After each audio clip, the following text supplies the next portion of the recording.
നമുക്ക് ഇന്നത്തെ marathon സെഷന്റെ day 1 start ചെയ്യാം. നമ്മുടെ ഈ 3-day മാരത്തോൺ സെഷനിൽ നമ്മൾ ഒരു പാസ് പേപ്പർ, അതായത് നിങ്ങളുടെ FRന്റെ സ്പെസിമെൻ പേപ്പർ ആയിരിക്കും നമ്മൾ CB പ്ലാറ്റ്ഫോമിലിരുന്ന് സോൾവ് ചെയ്യേണ്ടാവുക. ഇന്ന് നമ്മൾ അതിന്റെ പാർട്ട് A പാർട്ടായിരിക്കും നോക്കണ്ടാവുക, which will be consisting of 15 MCQs. നാളെ നമ്മൾ B പാർട്ടായിരിക്കും കോൺസെൻട്രേറ്റ് ചെയ്യേണ്ടാവുക, which will be consisting of 15 OTQs. And final ഡേറ്റിന് നമ്മൾ 2 20 മാർക്കേഴ്സ് ആണ് ചെയ്യേണ്ടാവുക. ഓക്കെ അല്ലേ മക്കളെ? അപ്പൊ നമുക്ക് ഇന്നത്തെ സെഷൻ സ്റ്റാർട്ട് ചെയ്യാം.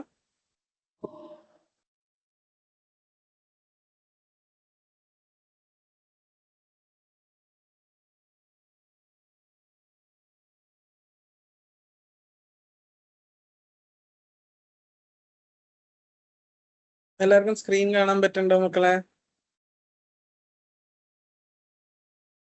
Yes, sir.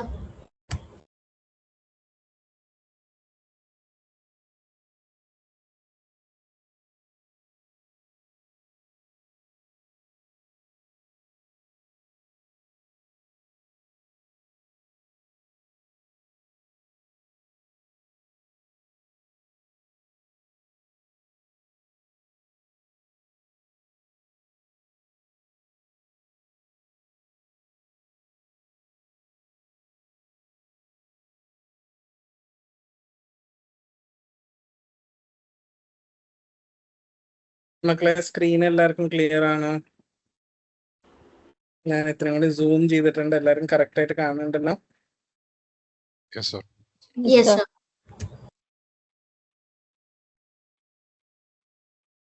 അപ്പൊ നമുക്ക് ഓരോ ക്വസ്റ്റ്യൻ വെച്ചിട്ട് നമുക്ക് നോക്കാം എന്തൊക്കെയാണ് അവർ ചോദിച്ചിട്ടുള്ളത്. ഓക്കെ അല്ലേ?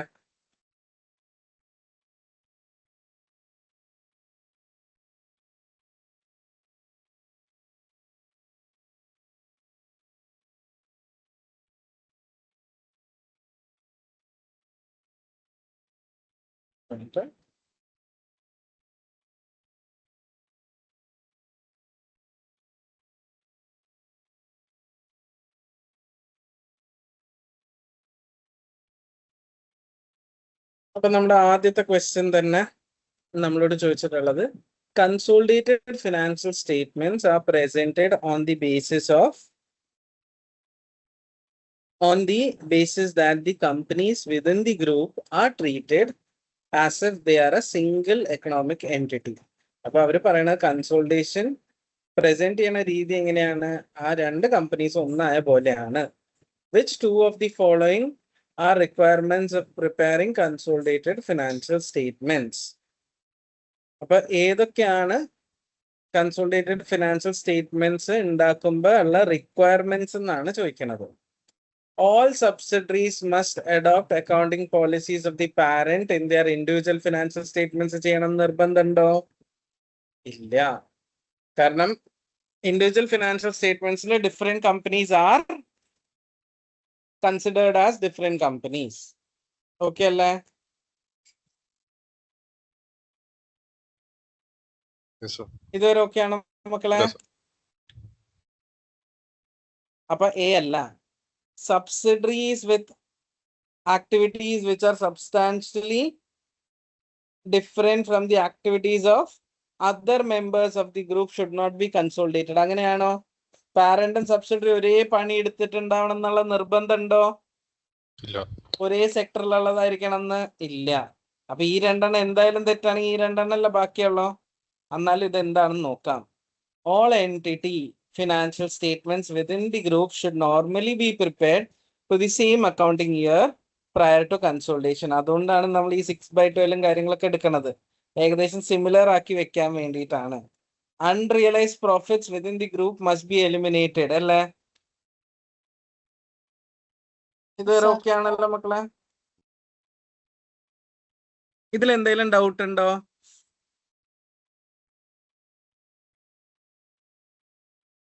അടുത്ത ക്വസ്റ്റ്യനിലേക്ക് പോവല്ലേ? Yes, sir. Yes, sir. ഇവിടെ what is the current liability of lease in Flash companies financial statements എന്നാണ് ചോദിക്കുന്നത്. Financial position as 30th September 2015 to the nearest thousands. ഇവിടെ കണ്ട 308 തന്നിട്ടുണ്ട്. അപ്പൊ 30 കുറച്ചിട്ടുള്ള amount ആണ് ഇവിടെ എഴുതേണ്ടത് കേട്ടാ. On 1st October 2014, Flash acquired an item of plant under 5-year lease agreement in terms of a lease, and an immediate deposit of 2 million is payable on its inception. The present value of future lease payments at that date, അതായത് ഈ 2 million കുറച്ചിട്ടുള്ള ആ ഡേറ്റിന്റെ present value എത്രയായിരുന്നു? 25. അപ്പൊ 25 വീണ്ടും കയറി 2 million കുറയ്ക്കരുത് കേട്ടോ മക്കളെ. അപ്പൊ ഓപ്പണിംഗ് എത്ര എടുക്കും? നമ്മുടെ ഫോർമുല എന്താണ്? ഏരിയാസ് ആയതുകൊണ്ട് opening plus effective minus coupon is equal to closing. Opening എത്രയാണ്? 25,000 പ്ലസ് എഫക്റ്റീവ് എത്ര വരും മക്കളെ? എത്ര പെർസെന്റേജ് ആണ് എഫക്റ്റീവ് റേറ്റ്? 6%. 6% ഒന്ന് കാൽക്കുലേറ്റ് ചെയ്തിട്ട് പറഞ്ഞ മക്കളെ.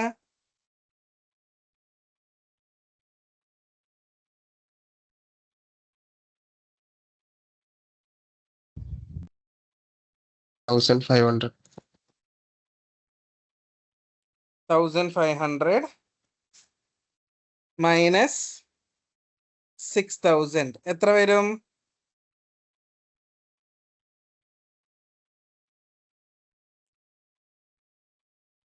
2,500.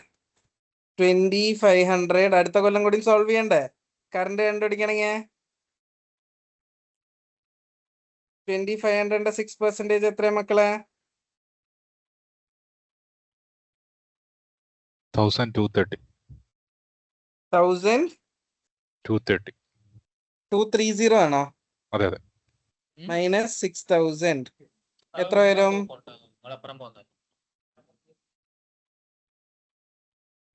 15,730 അല്ലേ? അപ്പൊ ഇത് തമ്മിലുള്ള ഡിഫറൻസ് എത്ര ഉണ്ട് മക്കളെ?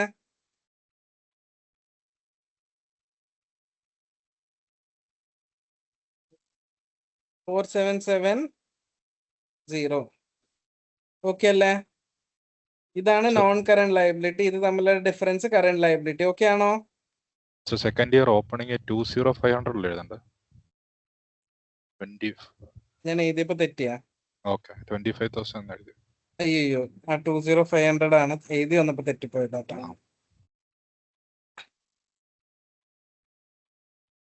ഓക്കെ അല്ലേ മക്കളെ?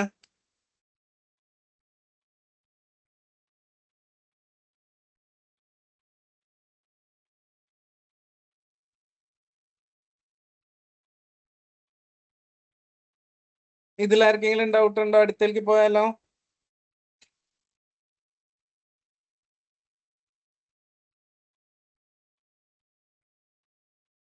Which two of these circumstances may invalidate the comparison of quartiles ratios for the year ended 30th September with those of its sector average? Quartile is a jewelry retail business which is highly seasonal. For the year ended 30th September 2015, Quartile company assesses its operating performance by comparing selected accounting ratios with those of its sector average. Assume that the business sector is meaningfully represented to Quartile companies' businesses.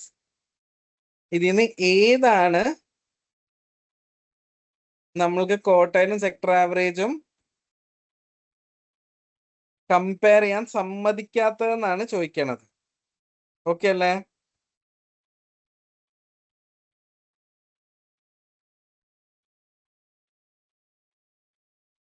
In the current year, Quartile company has experienced significant rising costs for its purchase. അങ്ങനെയാണെങ്കിൽ നമുക്ക് compare ചെയ്യാൻ പാടില്ല എന്നുണ്ടോ? ഇല്ല. The sector average figures are compiled from companies those year ends are between 1st July to 30th September 2015. നമ്മുടെ 30th September 2015 15 ആണ് quartiles ratio. പക്ഷെ നമ്മുടെ year start എന്നാണ്? ഇയർ എൻഡ് 30th ആണെങ്കിൽ year October start 1st. 1st October അല്ലേ? ഇത് 1st July തൊട്ടുള്ള കാര്യങ്ങളാ. അങ്ങനെയാണെങ്കിൽ അതിൽ എടുക്കാൻ പറ്റോ?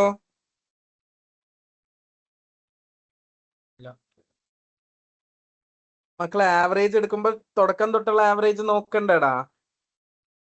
ഈ ഇടയിലെ കുറച്ച് അതെ കാലത്തെ സർ. ആവറേജ് മാത്രം നോക്കിയാൽ മതിയാ? ഞാൻ പറയണ മനസ്സിലാവണ്ട? ഹലോ. Yes, sir. അപ്പൊ ഇത് നമുക്ക് ഒരു ഓപ്ഷൻ ആയിട്ട് എടുക്കാം. പിന്നെ quartile does not revalue its properties but is aware that other entities in the sector do. അപ്പൊ ഈ രണ്ട് എൻറ്റിറ്റീസിനും അക്കൗണ്ടിങ് പോളിസീസ് ഡിഫറെന്റ് ആ. അപ്പൊ ഡയറക്ട്ലി കമ്പയർ ചെയ്ത കാര്യമില്ല, ആൻസേഴ്സ് ഡിഫറെന്റ്ലി ആണ് കിട്ടുള്ളൂ. ഓക്കെ അല്ലേ? During the sir. year, Quartile discovered an error relating to inventory count. This error was correctly accounted in the financial statement for the current year. അങ്ങനെയാണെങ്കിൽ ഇവിടെ compare ചെയ്യണേന് എന്താ പ്രശ്നം? അപ്പൊ ഈ രണ്ടെണ്ണാണ്.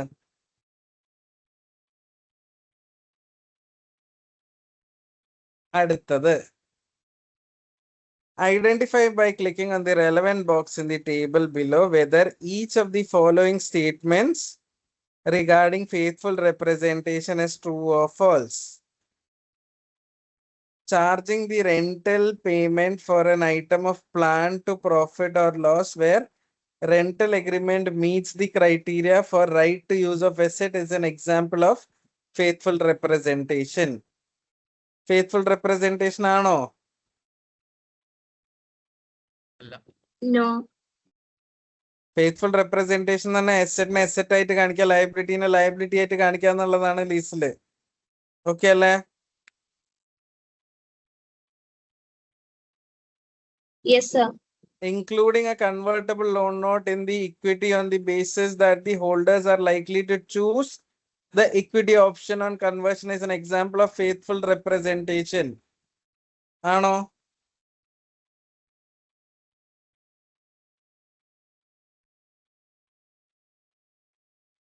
നമ്മൾ ഇക്വിറ്റി ചൂസ് ചെയ്യുന്ന പറഞ്ഞിട്ട് ഇക്വിറ്റിയിലാണോ കാണിക്കേണ്ടത്?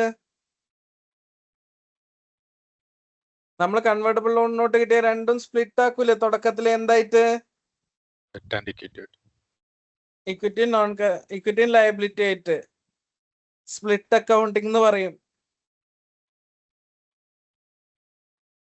De-recognize factored trade receivables sold without recourse is an example of faithful representation. Correct അല്ലേ? വിത്തൗട്ട് റീകോസ് പെർഫെക്റ്റ് ഫാക്ടറിങ് ആയതുകൊണ്ട് നമ്മൾ റിസീവബിൾസിൽ നിന്ന് എടുത്ത് കളയണ്ടേ? Yes. ഓക്കെ ആണോ? Treating a redeemable preference share as a part of equity in the statement of financial position is an example of faithful representation. Redeemable preference shares equity ആയിട്ടാണോ നമ്മൾ കാണിക്കണത്? Liability ആയിട്ടാ. Okay അല്ലേ?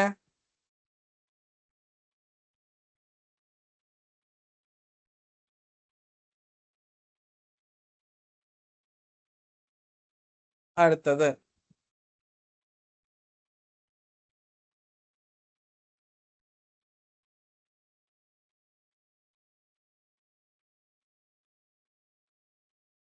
പറഞ്ഞ മക്കളെ. Match the tokens to the appropriate line item to create a manual journal entry എന്നാണ് ചോദിക്കുന്നത്. Okay, എങ്ങനെയാണ് നമ്മൾ കണ്ടെത്താ?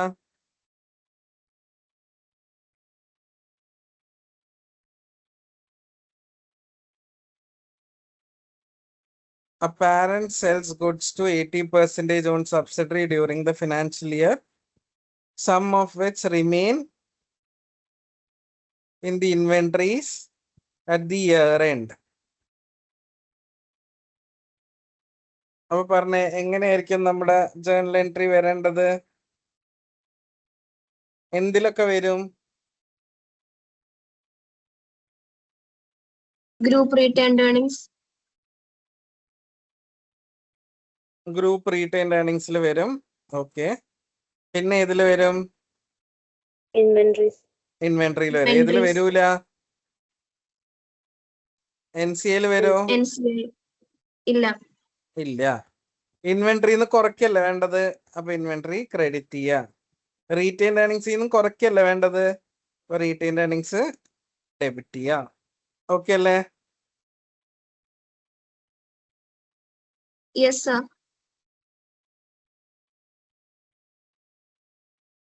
Which of the following criticisms does not apply to historical cost financial statements during a period of rising prices എന്നാണ് ചോദിക്കുന്നത്. അപ്പൊ ഇവരെ ചോദിച്ചതിന്റെ ഇത് മനസ്സിലായ? ഹിസ്റ്റോറിക്കൽ കോസ്റ്റിനെ ക്രിട്ടിസൈസ് ചെയ്യാൻ പറ്റാത്ത സിറ്റുവേഷൻ റൈസിങ് പ്രൈസസിന്റെ സമയത്ത് they contain mixed values. Some items are at current values and some items are at historical values. അങ്ങനെയാണോ?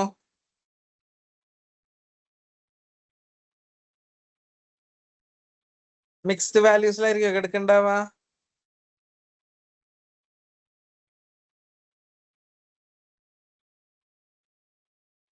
നമ്മളോട് ചോദിച്ച ചോദ്യം നിങ്ങൾക്ക് മനസ്സിലായ? Which of the following criticism does not apply to historical cost financial statements during the period of rising prices? അപ്പൊ rising prices ആവണ സമയത്ത് ചില കാര്യങ്ങൾ ഇന്നത്തെ പ്രൈസിന്റെ ബേസിസിലല്ല ആയിരിക്കുക, ചില കാര്യങ്ങൾ ഹിസ്റ്റോറിക്കൽ വാല്യൂസിന്റെ ബേസിസിലല്ല ആയിരിക്കുക. ഇത് കറക്റ്റ് ആണ്. They are difficult to verify because transactions could have happened many years ago. കുറെ നാൾ മുമ്പ് നടന്ന ട്രാൻസാക്ഷൻസിന്റെയും നമ്മുടെ കയ്യിൽ എന്തുണ്ടാവും? റെക്കോർഡ്സ് ഉണ്ടാവില്ലേ? അത് വെച്ച് വെരിഫൈ ചെയ്യാൻ പറ്റൂലേ? അപ്പൊ ഇവര് പറയണത് തെറ്റാണ്. അപ്പൊ ഈ ക്രിറ്റിസിസം ഇവിടെ വർക്ക് ആവില്ല. They understate assets and overstate profit. ശരിയാണ്. They overstate the gearing ratio. Rising prices വരുമ്പോ ഗിയറിംഗ് റേഷ്യോ കൂടാനുള്ള ചാൻസ് ഇല്ലേ? യെസ്. അപ്പൊ ഇവിടെ ഏതാണ് ആൻസർ? ബി.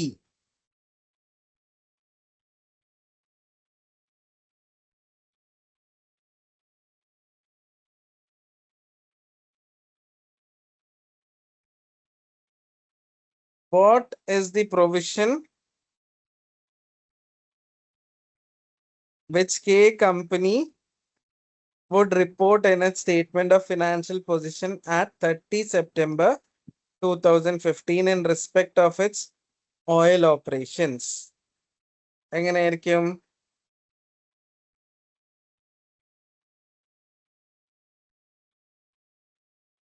നമുക്ക് നോക്കാം.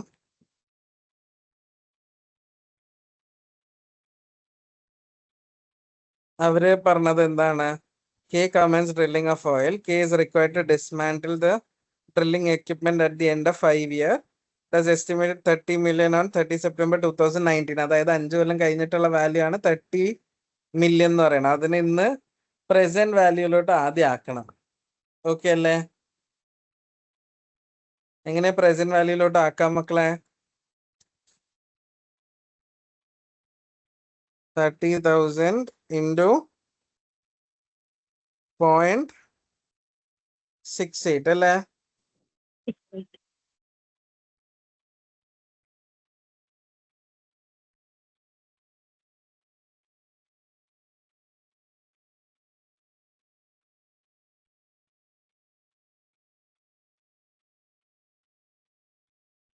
$2,400.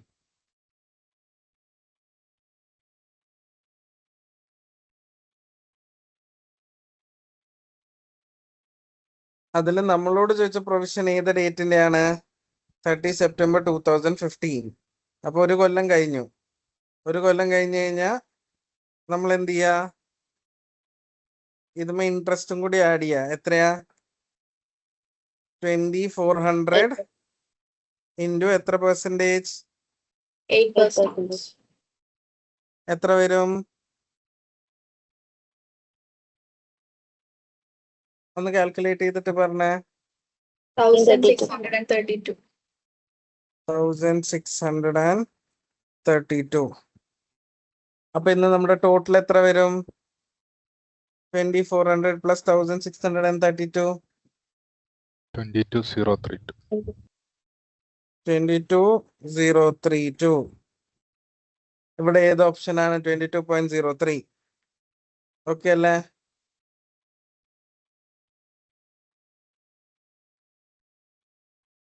ഓക്കെ ആണോ മക്കളെ? Yes, sir.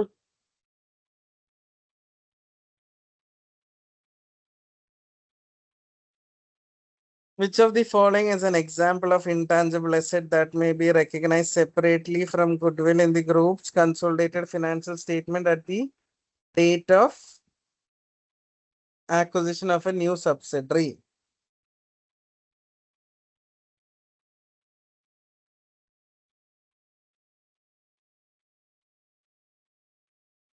ഗുഡ്വില്ലിൽ നിന്ന് സെപ്പറേറ്റ് ആയിട്ട് ഏത് കാണിക്കും എന്നുള്ളതാണ് ചോദിക്കുന്നത്. കസ്റ്റമർ ലിസ്റ്റ് ഗുഡ്വില്ലിന്റെ ഒപ്പം കാണിക്കാം.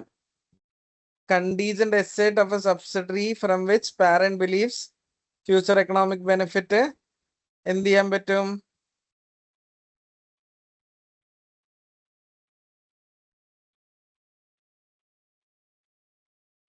നമുക്ക് ഗുഡ്വില്ലിന്റെ ഒപ്പം കാണിക്കാം. Global advertising campaign which is concluded in the previous financial year but benefits ഇപ്പൊ എന്നുണ്ടെങ്കിൽ കാണിക്കാം. A research project which the subsidiary has correctly expensed to profit and loss but the directors of the parent have a reliably assessed to have substantial fair value. ഇതല്ലേ വേറെ മക്കളെ?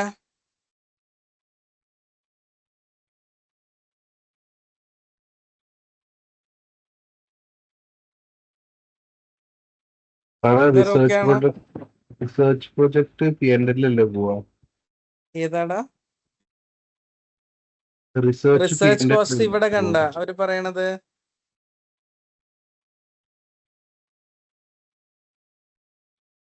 directors of the parent have reliably assessed a substantial fair value എന്നാണ് പറയണത്.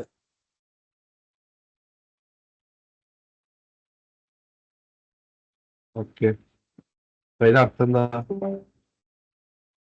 അതായത് ഇപ്പൊ വിചാരിക്കി നമുക്ക് ശരിക്കും goodwill calculation നിങ്ങൾ എടുക്കുന്ന സമയത്ത് നിങ്ങൾക്ക് ഓർമ്മ ഉണ്ടോ? നിങ്ങൾ കണ്ടീജന്റ് അസറ്റും ഇതെല്ലാം ആക്വിസിഷൻ ഡേറ്റിന്റെ വാല്യൂക്ക് കയറ്റാറുണ്ട്, കണ്ടീജന്റ് ലയബിലിറ്റി ഒക്കെ. അതെന്തുകൊണ്ടാ? പാരന്റ് അതിനടക്കമുള്ള കാശായിട്ടാണ് വരുന്നത്. അപ്പൊ അതടക്കം അവര് റിയലൈസ് ചെയ്യുന്നുണ്ട് എന്നാണ് പറയണത്. അപ്പൊ ഇവിടെയും ഈ എക്സ്പെൻസിന് അവര് പറയണത് എക്സ്പെൻസ് അല്ല, അവർക്ക് ഇതിൽ നിന്ന് സബ്സ്റ്റാൻഷ്യലി എന്ത് കൊണ്ടുവരാൻ പറ്റും എന്നാണ് പറയണത്? Fair value. Fair value. Okay അല്ലേ? Okay sir.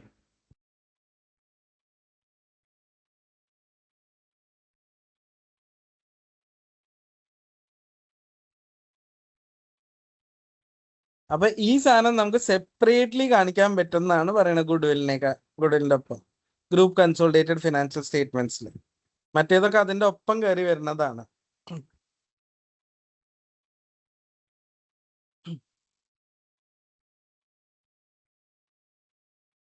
അടുത്തത്, what amount should the non-controlling interest of Square be valued in Pyramid's group consolidated statement of financial position as at 30 September 2015?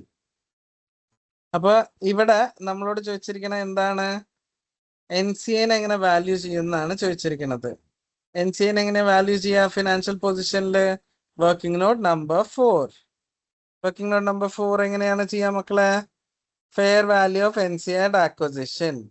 Fair value of NCA at acquisition എത്രയാണ് വരാ?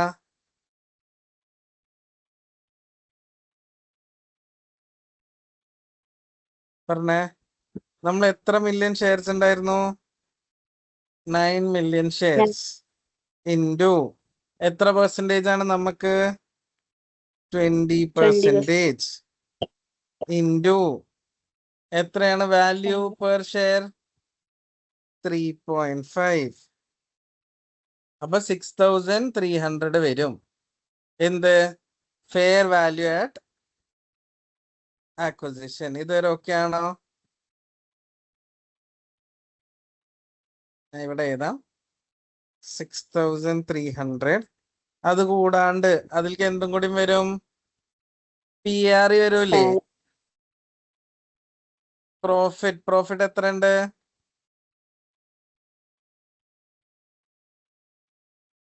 എത്ര ഉണ്ടടാ profit? 8 million. 8 million. 8 millionന്ന് എന്ത് കുറയണം? Depreciation കുറയും. എത്രയുണ്ട്? 3. എത്ര year life? 5 year life. അപ്പൊ എത്രയാവെന്ന് പറഞ്ഞേ മക്കളെ? 600. 3 divided by 5 600. അപ്പൊ മൈനസ് 600. 600. എത്ര വരും? 7400. അതിന്റെ എത്ര ശതമാനാണ് പോവാ? 20%. 7400 എത്ര പെർസെന്റേജ്? 20%, which is 1480 പ്ലസ് എത്രയായിരുന്നു? 6300. അപ്പൊ 7780. അങ്ങനെ ഒരു ഓപ്ഷൻ ഉണ്ടോ നോക്കിയേ. 7780. ഓക്കെ അല്ലേ? Yes, sir.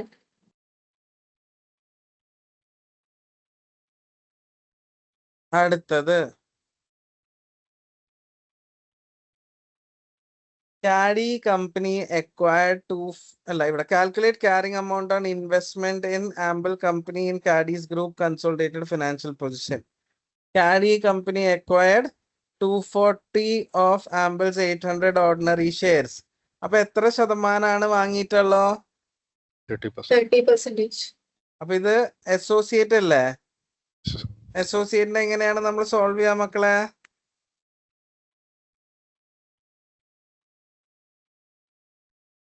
Cost of investment എത്രയാ? 240,000 into 6. എത്ര വരും മക്കളെ? 1440.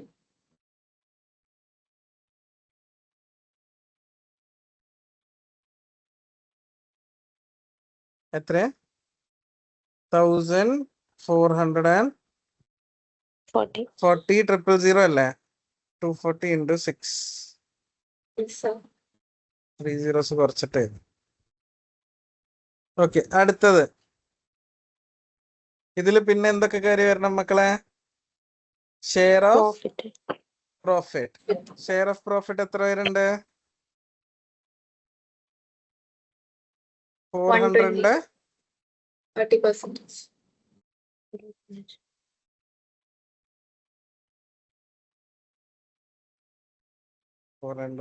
30%. എത്ര വരും മക്കളെ? 120. 120. അടുത്തത് ഇൻട്രാ ഗ്രൂപ്പ് ഡിവിഡൻസ് ഉണ്ടായിരുന്നു. ഡിവിഡൻസ് എടുത്തു കളയണം. 115 എത്ര ശതമാനം? 30%. അപ്പൊ എത്ര പോവും? 45. 45.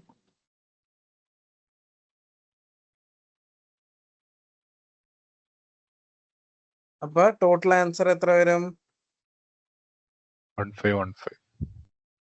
1515 അല്ലേ? 1515 നമുക്ക് ഏത് ഓപ്ഷൻ ആയിട്ട് എടുക്കാം? 152. ഓക്കെ അല്ലേ? Yes, sir.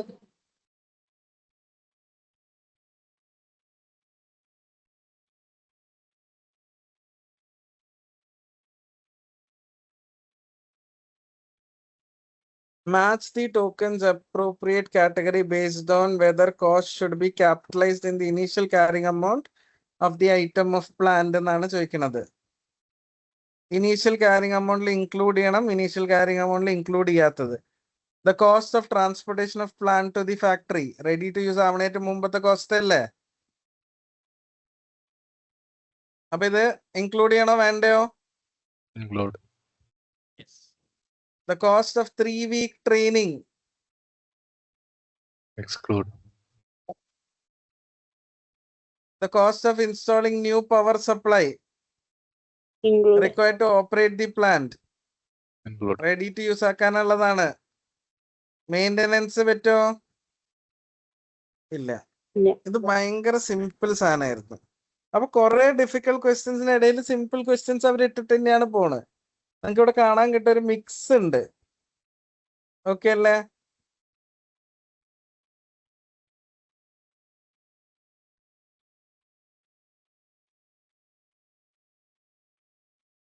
In accordance with IAS 21, effects of changes in foreign currency exchange rate, which two of the following foreign currency exchange rates may be used to translate purchase and sales made in foreign currency? ഏതാണ്? ഒന്ന് transaction ഡേറ്റിന്റെ rate, അത് ഏതാണ് ഇവിടെ?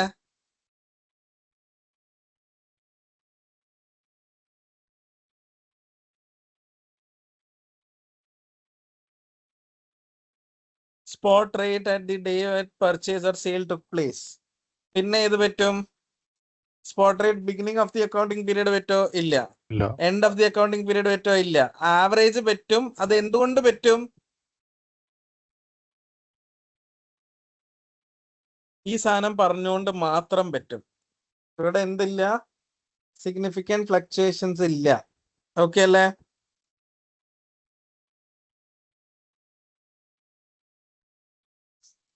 Okay ആണോ മക്കളെ? Yes, sir.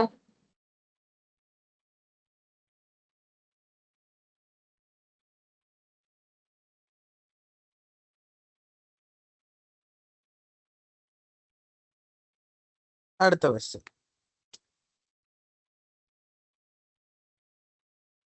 Calculate the gain on disposal that will be recognized in Frog's group of consolidated statement of profit and loss.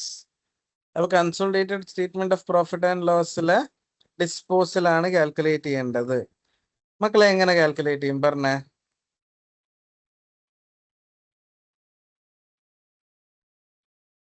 Proceeds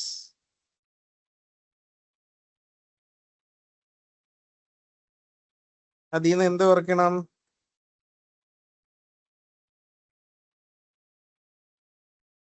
മക്കളെ net asset value, net assets, good വില്ല്.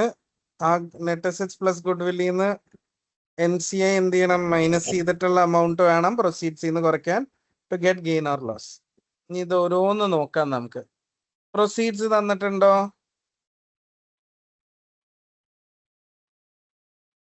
Five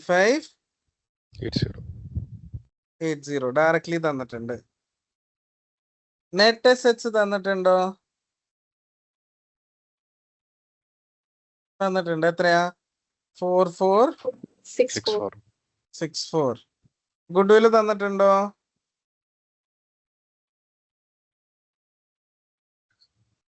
മക്കളെ 1674,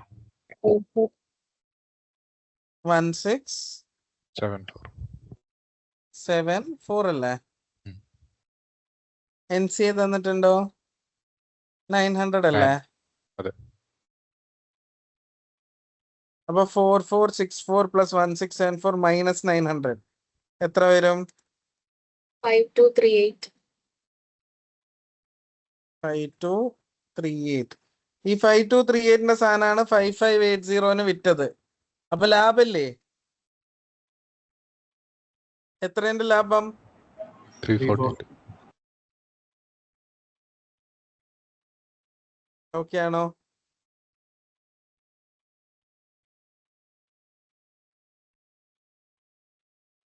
അപ്പൊ ഇവിടെ നോക്കി, ഇത് നമ്മള് ഗ്രാഫിൽ മാർക്ക് ചെയ്യാനാണ് വന്നത്. ഇത് ഈസി ക്വസ്റ്റ്യൻ ആണ്. ഇങ്ങനെ കാണുമ്പോ പെട്ടെന്ന് ഞെട്ടിപ്പോകുന്നുള്ളൂ. നമ്മളോട് ചോദിച്ചിരിക്കുന്നത് എന്താണ്?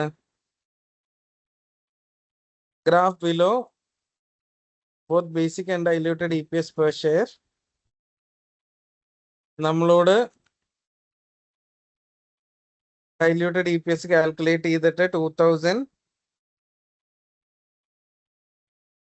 15 പറയാൻ പറഞ്ഞു. ഓക്കെ അല്ലേ? അപ്പൊ ഇവിടെ ഷെയർ ഓപ്ഷൻസ് അല്ലേ? എങ്ങനെയാണ് മക്കളെ സോൾവ് ചെയ്യുക?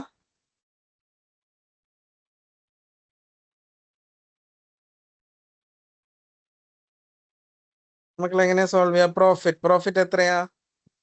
1550 divided by number of shares എത്ര ഉണ്ട്? 5,000. 5000 പ്ലസ് ഫ്രീ ഷെയർസും കൂടി അല്ല വേണ്ടത്? ഫ്രീ ഷെയർസ് എങ്ങനെ കാണാറ്? ഇവർ എത്രേന്റെ ഓപ്ഷൻ കൊടുത്തു എന്ന് നോക്കിയേ.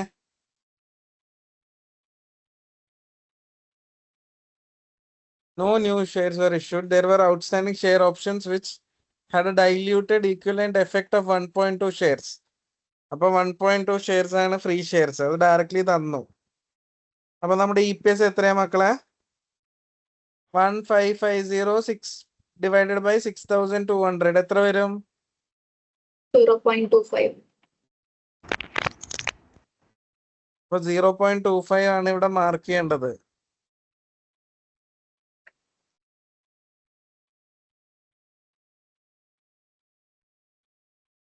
എവിടെയാണ് 0.25 വരാം മക്കളെ? സെൻസിൽ 25 സെൻസിലല്ലേ? 25 സെൻസിൽ പോയിട്ട് മാർക്ക് ചെയ്യാം. ഓക്കെ ആണോ?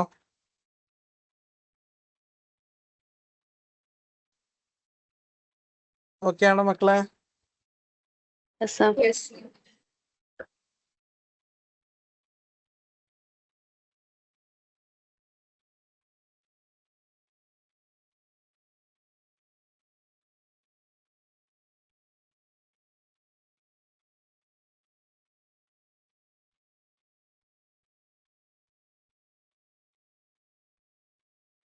ഇനി ഫൈനലി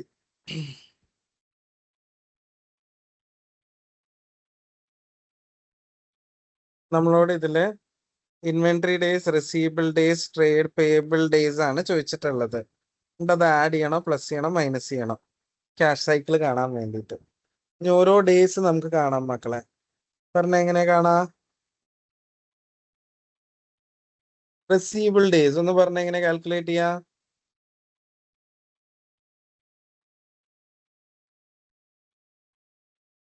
ഇയർ ആൻഡ് റിസീവബിൾസ് ആയ 699 ഡിവൈഡഡ് ബൈ എത്ര മക്കളെ? ക്രെഡിറ്റ് സെയിൽസ് ആയ 5000 ഇൻറ്റു 365 എത്ര കിട്ടും?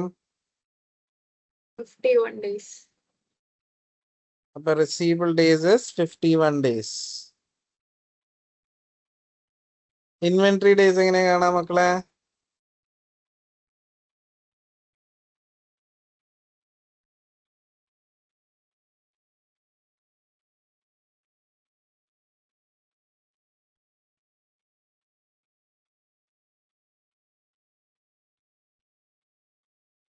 മക്കളെ പറഞ്ഞ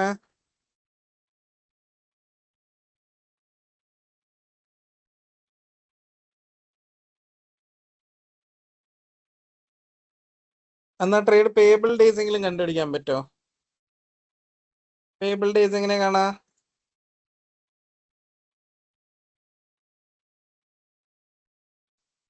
$230 divided by 2,000 into 365. 230 divided by 2000 into 365 എത്ര വന്നു? 42 days. 42 days.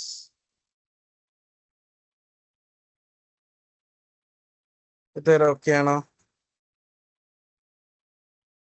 Yes, sir.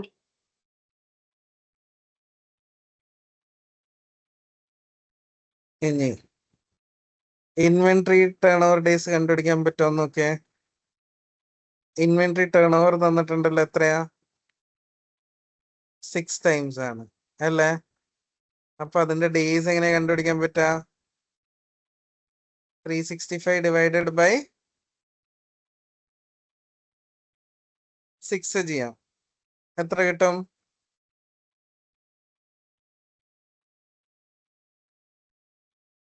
61 days. ഇതിങ്ങനെ കിട്ടണില്ലെങ്കിൽ തന്നെ ഈ രണ്ടെണ്ണം കിട്ടി കഴിഞ്ഞാൽ ബാക്കിയുള്ള ഓപ്ഷൻ ഇത് മാത്രമായിരിക്കും. അതെങ്കിലും എടുത്തിടാ കറക്റ്റ് ആയിട്ട്. ഓക്കെ അല്ലേ മക്കളെ? Okay sir. ഇനി പറയും ഇൻവെന്ററിന്റെ ഒപ്പം റെസീവബിൾസ് എന്ത് ചെയ്യും? ആഡ് ചെയ്യും. എന്നിട്ട് പേബിൾസ് എന്ത് ചെയ്യും? മൈനസ് ചെയ്യും. മൈനസ് ചെയ്യും. അപ്പൊ നമുക്ക് ക്യാഷ് സൈക്കിൾ കിട്ടും.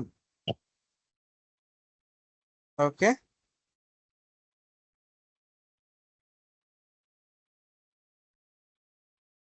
ഇത്രയാണ് നമുക്ക് നമ്മുടെ എ പാർട്ടിൽ മൊത്തം ഉണ്ടായിരുന്നത്. ഇന്ന് നമ്മള് നമ്മുടെ മാരത്തോൺ സെഷനിൽ എ പാർട്ടാണ് ചെയ്യുന്നുണ്ടായിരുന്നത്. ഇനി നമുക്ക് നാളെ ബി പാർട്ട് ഇരുന്ന് നോക്കാം. ആൻഡ് ഫൈനലി മറ്റന്നാൾ നമുക്ക് സി പാർട്ട് നോക്കാം കേട്ടോ മക്കളെ. ഇങ്ങനെ ഓരോ ക്വസ്റ്റ്യൻ ഞാൻ സോൾവ് ചെയ്ത് കാണിച്ചു തരാം. എന്നിട്ട് എന്തെങ്കിലും ഡൗട്ട് ഉണ്ടെങ്കിൽ എന്നോട് ചോദിച്ചോളൂ കേട്ടോ. ഓക്കെ അല്ലേ?